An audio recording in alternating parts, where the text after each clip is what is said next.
generosity in donating your time and effort with us. Absolutely. Yeah, we are in between funding, so your help is very much appreciated. Oh, absolutely. That's what Free Speakers is all about. And I love doing these things and these presentations. And so especially getting the questions and talking about about good health, and it's a good thing to talk about. Okay. So welcome everyone to today's session. Some of our participants are attending by themselves individually or in groups, so we won't be able to see everyone. So today's session is a wonderful session because it will be hosted by a very first time speaker for us. So please feel free to introduce yourself, Paul. And the topic will be 3, 2, 1, go, or simplify your fitness 3, 2, 1 with Paul Warloski. Take it away, Paul. Thank All you. right. Thank you, Arlene, and hello, everybody. So the idea of this is that we try to keep things simple. So that's why it's called 3, 2, 1, go. Um, the idea is that throughout this presentation, you can ask questions anytime, put them into the chat. Arlene is happy to pass them on. So please ask questions as we go. This presentation is not for you to be, I'm not lecturing you about what to do. We're just talking about a framework to help you make some decisions about how to improve your health. So I'm a retired middle school teacher. I took early retirement so that I could become a coach for cyclists and runners who want to be better than yesterday and have some kind of goal that they want to achieve. And so I've been building the simple endurance coaching business since I retired. I'm also a certified yoga instructor, a certified personal trainer, and a certified nutritional advisor. So I got all of that stuff during COVID and after COVID, once I retired, because this is what I wanted to do. So that's kind of my background. Um, I taught English, by the way, so that's the subject that I taught. So I had a lot of fun teaching the kids. So this presentation is not a diet talk. It's not saying you've got to lose weight or this is what you do. It's not a weight loss talk. It's not necessarily a pep talk to motivate you. I'm not going to say, ooh rah rah and get going outside. But this is really a practical talk about how you might structure your day to maximize movement and work healthier.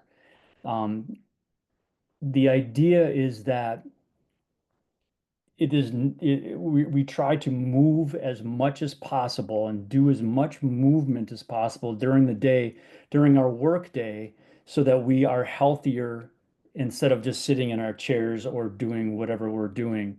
Um, Work, obviously, and home stress are additional challenges to our health, in addition to any challenges we might have medically. So, good health is simply strength, being able to move, and endurance. Those are the three parts of good health, that we have the physical capacity to move ourselves through our lives, um, and have the strength to do that, have the mobility to do that, and have the endurance to be able to do whatever it is that we want to do.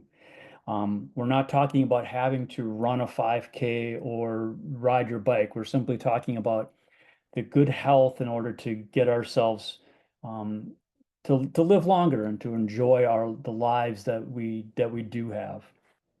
These three help our body and our brain function more efficiently. So, nutrition is a big part of good health, and eating a balanced diet of protein, good carbohydrates, and good fats is essential. And occasionally we should have some ice cream and pizza because they are delicious. And depriving ourselves of that in order to be on some kind of strict diet is not only not fun, but it's not necessarily sustainable because we're always thinking about that ice cream looks really good and it's a warm day and the ice cream would taste delicious.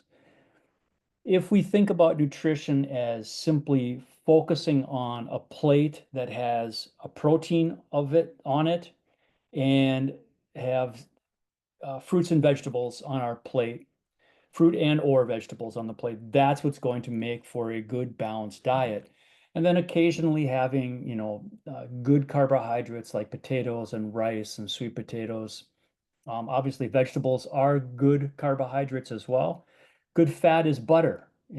Butter is delicious to put onto your steamed corn or your vegetables or your potatoes. That's a good way of eating.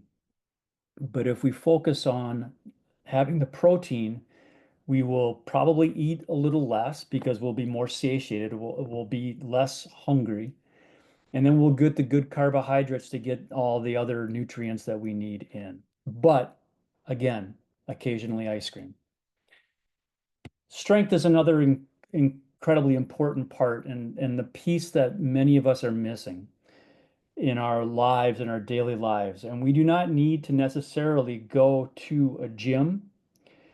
You can use bands, body weight, weights, gym toys like exercise balls and things like that to push, pull, hinge, and squat.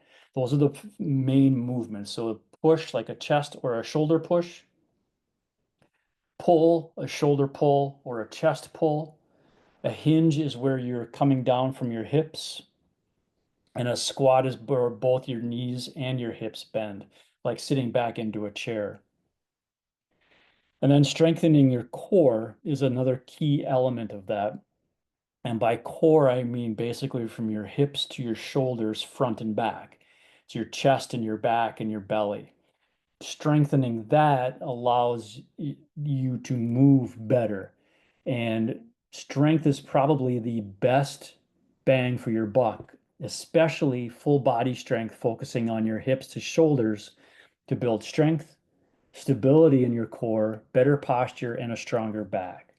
If you can have those things, if you can build your strength, that's been shown to improve your longevity, improve your life quality, and allow you to be more mobile and have more endurance.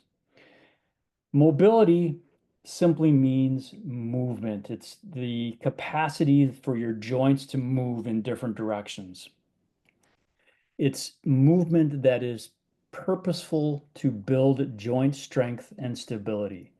And for me, as an older guy, I'm in my 60s, this is yoga. And this is why I became a yoga instructor in the first place, is because I didn't see many older people who were not very flexible. I'm not a mobile guy. I can't do pretzel poses in yoga. But doing yoga 3 or 4 times a week when I teach my classes, that keeps me moving. But there's a lot of different ways of doing it.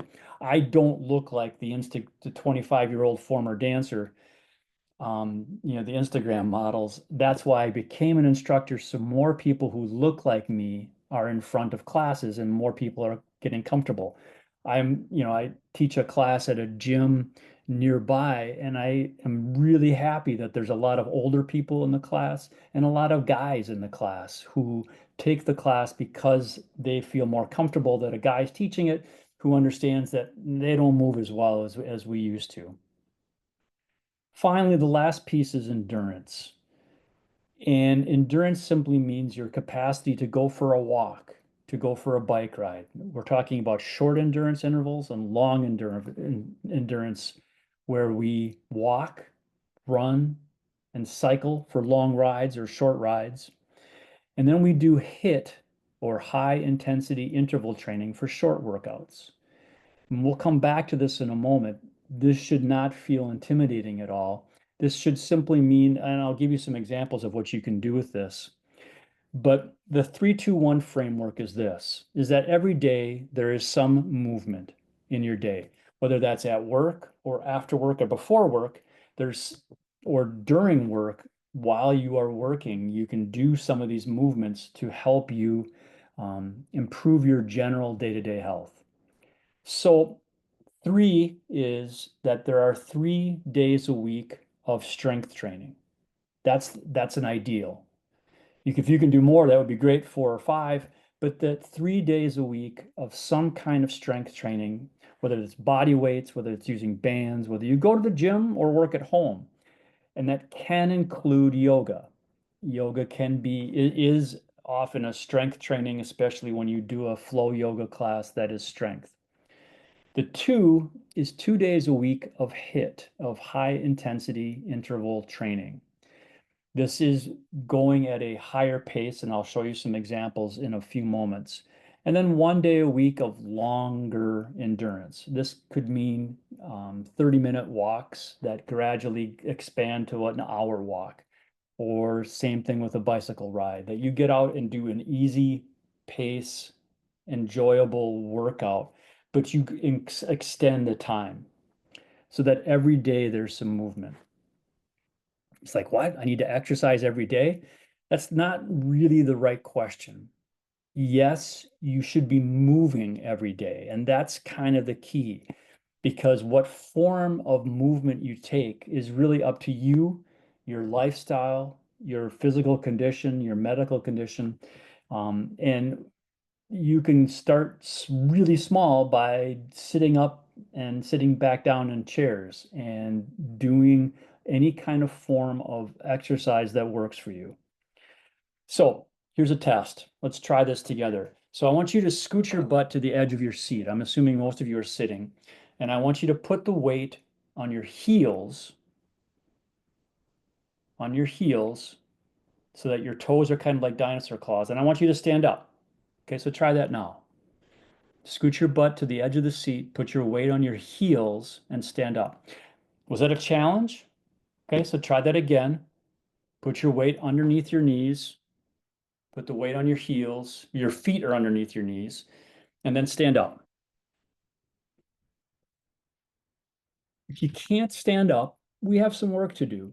The heels, putting the weight on your heels means that you're using your glutes to drive your lifting. But if you do movement, if you're doing the strength training on a regular basis, standing up will be a much easier thing for you to do. So when Arlene sends you the slides, these are some hyperlinks for you to check out some example exercises. So again, we're coming back to this idea of the strength training of pushing, pulling, squatting, hinging, and hollow and core work. So a push might be, for an example, a push-up. It can be a knee push-up. It can be a wall push-up. It can be a regular push-up. You can also do chest presses with your back on a bar, a bench, or a exercise ball, and pushing up a barbell or weights and pushing them forward so that you work your pectoral muscles, your arm, your core, and you develop that strength. A pull is where you are rowing with a band and you're pulling things, maybe a band, maybe dumbbells, maybe a cable. A squat is a body weight squat, like we just did, where you sit back into a chair. A goblet squat is where you hold a weight in your hands at your chest and then do a squat. A hinge, an example, is called a single leg Romanian deadlift, where you are using one leg to simply hinge your hips and your knees stay relatively straight, and you're working your glutes and your hamstrings. And finally, for your core, a hollow is when you keep the small of your back, the hollow of your back on the ground, your legs are in the air, and your head is off the mat, and you're squeezing your core muscles together, um, and pushing your core muscles. And there's an example in this video, and a plank. Those are examples of what you can do. And there are a lot of exercises for all of these. If you need more examples, I'm happy to help you find them, send you more examples, and go from there. For mobility, I'm a big believer in yoga, and whether you go to a yoga class, whether you do yoga on your own, um, anybody can do yoga. I have 80-some-year-old women and men in my yoga class. It doesn't matter whether you can touch your toes or not. Over years of doing yoga, I'm able to touch my toes barely. And it takes a little while in class to get warmed up so that I can do that. Um, but here's an example of what you can do for yoga. So I want you to stand up and then hold on to the back of your chair. Put your weight on your left foot, open up your right knee so that you're opening up your right knee, and put your right heel on your left ankle. Okay, this is called a tree pose. You can stay here, or you can move your foot up to your left calf into a tree pose. But if you can hang on to the chair, that allows you to do a tree pose. Now, this is a great way to take a break when you're at work, is just stand up, do a tree pose, balance, because when you balance, you're working all the stabilizer muscles in your legs and in your hips. So this is an example of what you can do. For endurance, there are a myriad of opportunities for what you can do. Taking walks on the beach or in your street or around the block, or just take walks around your neighborhood. Borrow a dog. That's one of the best parts about us getting a dog, is that I take the dog out for several walks a day.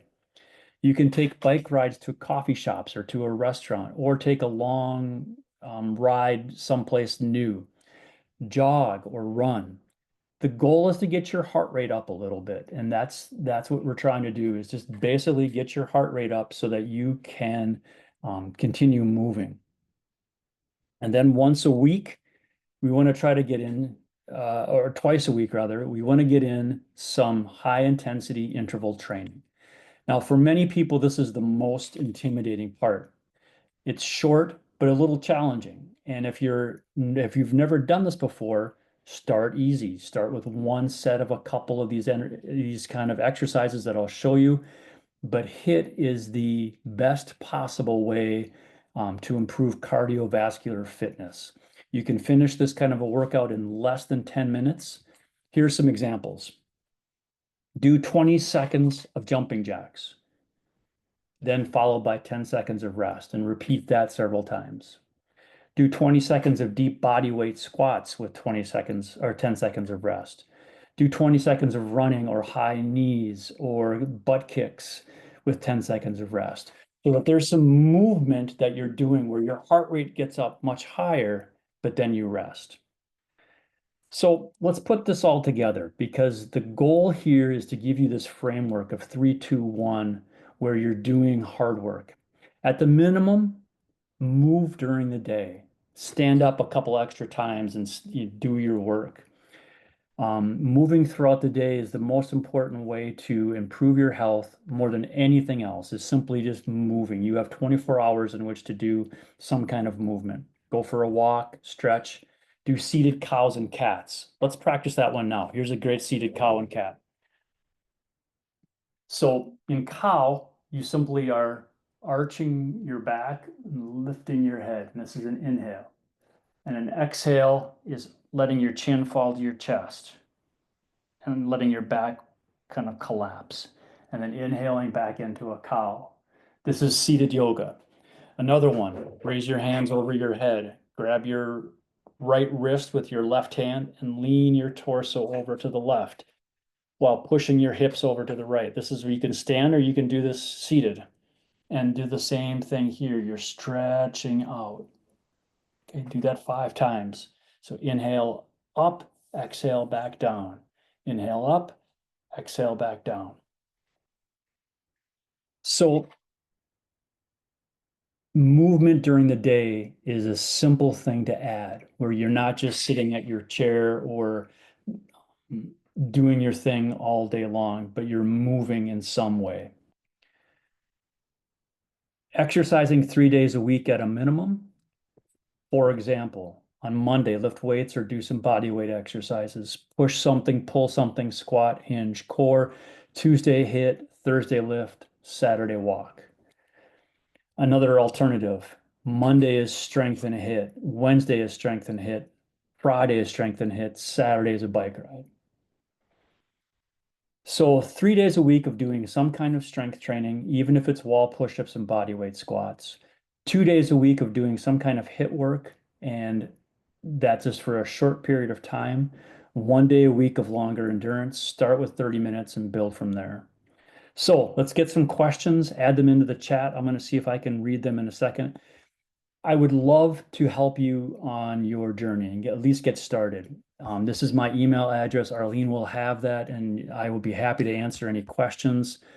Um, Arlene, do we have any questions? There was a question directed to me right now. But first, there was a question from the group. How long should the HIIT workout last? It's a great question. And so the idea of a HIIT session is that you are keeping it short and sweet. So for example, if we go back to this kind of a workout, you might do 4 minutes of this. So you might do 20, 10, 20, 10, 20, 10, 20, 10, do 4 minutes of that, take a good long rest, 2 to 3, 4 minutes, and then see how you feel. If you're totally wiped out after doing that, then that's enough for that day. But then you add on 5 minutes or 4.5 minutes, and then add on a second set, and you gradually increase that so that you might get up to 4 sets of these 20 seconds on, 10 seconds off. That would be an example of this. What else? Another question, Paul, is how can we encourage ourselves to start doing these exercises? And that's generally the biggest challenge is getting started. One thing that I have often recommended to my athletes and to my clients is simply scheduling it in their date book, getting their date book or this kind of thing or their Google Calendar, scheduling 20 minutes in their day at 3 o'clock, whatever it is. I'm going to do 15 body weight push-ups. So scheduling is a big thing. Starting often in the morning is an important time because that's often a time where we don't have other interruptions and we can simply get started and do this, go for a walk in the morning, um, but making it a habit. A third way of developing a habit is doing this with somebody else, finding a workout buddy, so that maybe during lunch you get together and go for a walk. And during the walk, you do some walking lunges. And so you look silly together. And that's what's the fun part about it. And then you get home, you get back to work, you have some protein, have a protein shake afterwards, and get back on with your day. So those would be 3 ways that it's good to start building the habits. Thank you, Paul. Another question. We will be posting the video within 24 to 48 minutes. However, there was a question, will you be sharing the slides with us? I can. The video should have it. Yeah, I can easily share the slideshow with Arlene, and she can pass it on to whomever needs it. Thank you, Paul. Another question, and someone said, please, please share it. And you have answered it. Do you recommend eating before or after a workout session? And follow up, what should we eat before or after the workout session and how much? Yeah, that's a great question and actually a big question. I would say that if you are working out in the morning, have a cup of coffee or a bit of a snack. Some yogurt is good. Something small just to have in your belly for your body to start processing the carbohydrates. Generally, um, if you can eat 3 hours in advance before you work out, that's better because then all the muscle glycogen and the blood glucose, the sugar in your blood and your muscles you're able to use it. Having a meal before a workout is generally not going to work because you've got to, your body's got to digest it and it's, going to feel heavy. So generally eat your meal afterwards and especially start with protein afterwards so that the recovery starts, that process starts right away.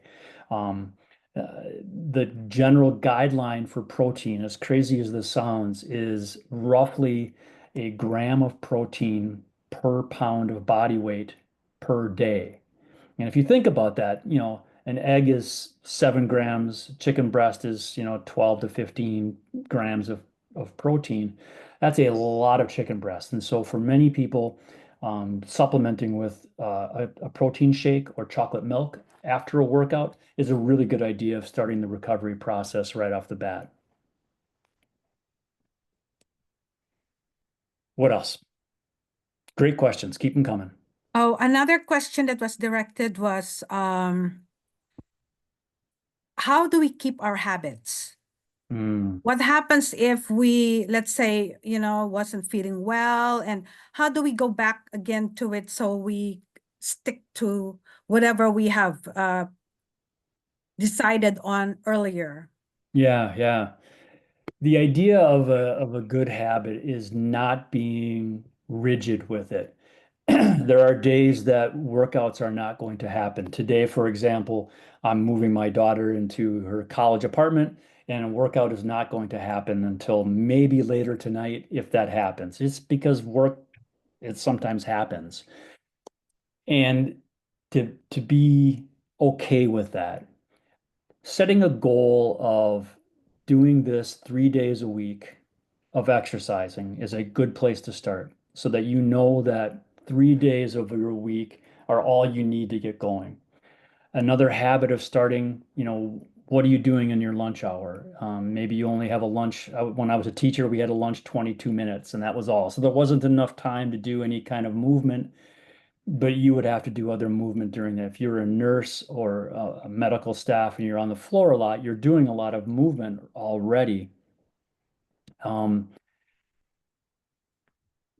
the biggest thing is simply giving yourself some grace when you miss a day and just jump right back into it the next day and keep going and um, setting small goals, having small wins, and celebrating the small wins when you get them done. Those would be the biggest things for maintaining habits. Thank you, Paul. Another feedback is, thank you so much for this presentation. I recently went through a series of PT, physical therapy, to help heal my knee pain, and listening to Paul's presentation helps reaffirm what I have been doing. That is good. And often a lot of the exercises that PT has you do lead you into doing more full body work and continuing that. If you have a knee injury, you probably did a lot of hip work and a lot of leg strengthening work, and you did the kind of hinging and squat work that developed the strength. And so you're on your way to doing more movement that will help you with your knee as well. Yes, correct. That was what she affirmed. She's affirming what you just stated. And with that, Paul, we would like to thank you because we are past the hour for your wonderful time, for the expertise that you have shared with us. And as soon as you send me a copy of the slides, and I will send it to our participants today. And thank you so much. And we will connect on LinkedIn. Everyone, let's all thank Paul for his generosity in sharing with us his time Thank and you. effort. Thank you all, and I look forward to hearing from you. And I will send the slideshow